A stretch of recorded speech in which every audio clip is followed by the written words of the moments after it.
No, it's just coming down so quickly that even where the plows have gone through and cleared the snow, it's covered once again, and that's why we're still expected to reach these amounts of 6 to 10 inches of snow here across the Baltimore area. It's the north and west suburbs that might see a little bit more. Maybe some places get over a foot of snow where it stays as snow longer. But we're hearing from many of you that this is not just a plain old powdery snow anymore. It is already starting to look more like ice pellets. So that sleet is already starting to mix in even farther north than what the radar is indicating. So that's why we appreciate your observations so much, because they give us the ground truth of what's actually happening, because the weather never draws in straight lines. It's always very squiggly, like a 2-year-old is drawing out there.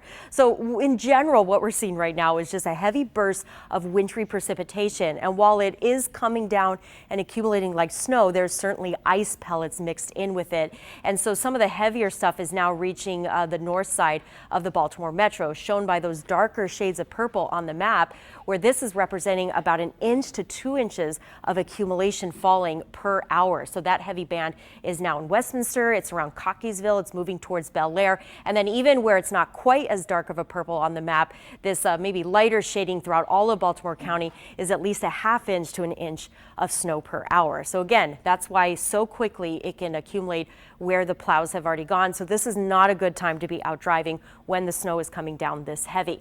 Now we're starting to see that mixing. And again, I'm so thankful for all the reports that you guys are sending in. We even know a really talented meteorology student, Jack Rudden, in Carroll County. I hope I said your last name correctly. But Jack out in Carroll County said that even he is starting to see those pellets start to mix in. Where I'm analyzing it on the radar is where I see this bright color. So I know you're not used to seeing the radar this way, these different colors, but this is a product called the correlation coefficient. And it's one of the many ways that we can look at the radar in the 3D view, so we can start to see what the precipitation looks like 3D. And it helps us tell the difference between snow versus rain versus sleet. And so where I'm seeing these bright colors on the map, that especially tells me that is more likely where a lot of the mixing is starting to happen. But as we've heard from many of our viewers, some of that mixing is even happening farther north of this line, but it's more widespread now from Baltimore City to the south. So the mixing is already starting. Now, what that tells me is that you won't see as much additional snow accumulation once you're going more to a sleet, but the snow then will get crunchier and icier once that mixing is happening in your neighborhood. So again, we're still expecting about 6 to 10 inches of total snow, but that's going to come with a top layer of crunchy sleet. And then eventually even there could be some liquid falling on top of that that will freeze things up. And that's what can turn the snow into almost like a cement, especially if you get more to a liquid rain falling later today. So that's all happening before noon today. But even now we're starting to see that icy mix build in, and then that icy mix will keep taking over through the afternoon and the evening and continue through about 9 p.m. After that, we're seeing a lot of this taper off by 9 p.m., but there might be some freezing drizzle that lasts through at least midnight or maybe even a little later into the early part of Monday morning. So that can keep depositing some ice on surfaces. So the Futurecast has been pretty good to show the general mixing starting to happen just to our south now, and then it is keeping moving north all the way through about noon. And that was something that was changing from the storm. Past couple of days ago, we started to see that this warm air was going to reach all the way north towards the Pennsylvania line. So even the northern areas are getting that sleet rather than a pure snow. The lower eastern shore, they actually could transition to a plain old rain, a cold rain at that, but still a rain in places like Cambridge and Salisbury, even by noon today and continuing into the afternoon and evening. But where it stays pink on the map through the afternoon and evening, a whole mixed bag of sleet and even some freezing rain, which unfortunately, again, just makes the snow heavier and crunchier and icier. So if you can, try to get out even mid-storm, try to clear away some of the snow, so then when the additional stuff comes that is heavier and icier, it's not going to be as hard to clear out as if you waited to the very end. This is one that you want to keep up on often, and so help out your neighbors. Maybe some are busy working, maybe some are not able because they're taking care of family members like children, and so if you can, maybe help out some of your neighbors to get ahead of the snow. They are just never going to forget the fact that you helped shovel their driveway or sidewalk. It's going to be a cold day. We're staying below below freezing, only in the 20s through the afternoon and evening.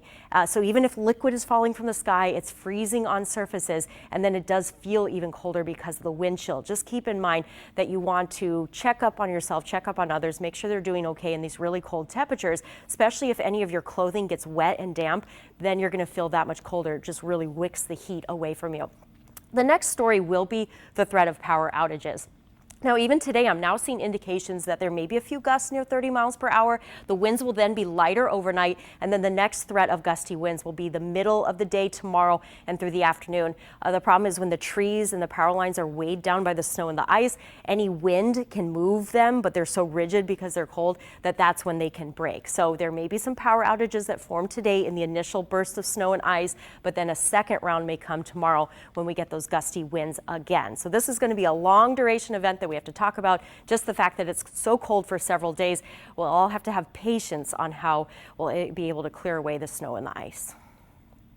And the roads out there are horrendous. We can speak firsthand. Okay, so I was driving in, picture it guys, I'm on 83, right? And I'm thinking that, all right, we're doing pretty good, right? Started fishtailing real quick. And I was just like, I was so happy that nobody else was there. Right. So I didn't have to worry about anything because your brakes operate differently when there's snow and all that, stuff on the roadways as well. Right. And so, I mean, we got here safely. Yeah, I mean, State Highway is doing a fantastic job. There are so many crews out there. Without them, there would be mounds and mounds of snow. But a lot of people I saw, the wheels were kicking up snow and blowing it on top of the car behind them. And then a lot of people's wheels were kicking onto the back of their cars. Yeah. So their brake lights were kind of muffled in color, so it was harder to see. So, so many reasons why you shouldn't go out. It is so dangerous, and, you can't see much pavement out there. Yeah, and one thing to keep in mind, too, is that they're working so quickly to try to clear those roads. But again, like Ava's been saying, it's still coming down. And one area where we're seeing the snow continue to fall is in Canton. Yeah, Tommy Clark joins us live there this morning. Tommy, it looks like nothing but white, fresh snow out behind you.